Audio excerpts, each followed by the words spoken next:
my name is Terri Sorantino, co-owner of Liquid Alchemy Beverages. We are going to be Delaware's first meadery. So mead is traditional honey wine. Unlike grape wine, mead is made with fermented honey. Mead can be anything from sweet to dry to almost savory. We have meads that are made with Thai chili peppers and lime. We have some made with a Jamaican hibiscus, a Madagascar bourbon vanilla bean, and some cinnamon. My business has grown recently and we're thinking of bringing on new employees. What should I be looking at in order to train those employees? So what you really want to do when you're training your employees, when you're bringing them on, you have a great opportunity from the first day to kind of bring them into your culture, and it's what we like to call a culture of security. Within your organization, you have the ability to train them as to what information they need to be protecting, how it needs to be protected, and really what they should be doing when they think that they might have given up some information. So how can I train my new employees or new hires to be cyber aware? When you bring on somebody from day one, you have a great opportunity to teach them both two things. What you want to teach them is good cyber hygiene and also reporting skills. Good cyber hygiene is the first step. How do you prevent an attack from happening? How do you know not to click on a link or not to download a file? And then second, the reporting is what happens when you do think that you have clicked on something like that? And what do you do? Who do you tell? And what's your next kind of point to make to stop that attack once it's started?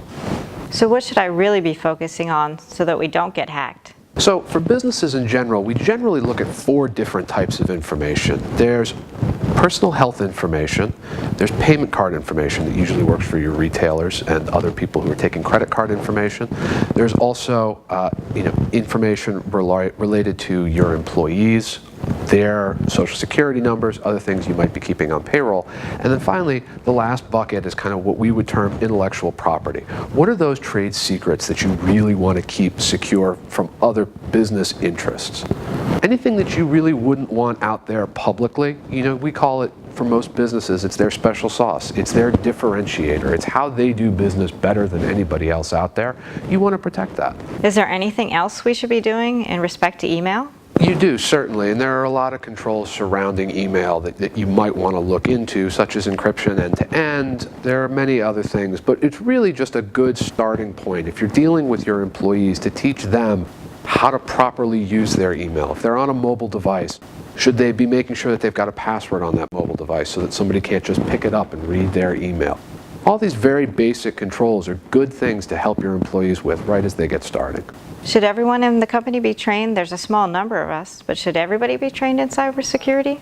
So really you want to focus on the base level. What you want to do is be training your employees how to avoid hacking and phishing attempts, because they're really one of the most prevalent things that we're seeing in the industry these days. And one of the best ways that you can prevent that is to teach your employees to hover over a link. What do you mean when you say hover over a link? Well, if you put your mouse over a link without clicking on it and you wait a second, the actual link of where that thing is going will show up and will tell you. So if you are on a certain website and you see a link that says, click here to go to Amazon, and you hover over that link and it doesn't say www.amazon.com, that's a phishing attempt. That's trying to take you to a malicious website that will likely ask you to give over some form of credentials, a username and password, or some other piece of information that could eventually compromise your network. So obviously preventing a breach by not clicking on that link is really the best first step. Is there anything else I can be doing to help my employees and my business be secure?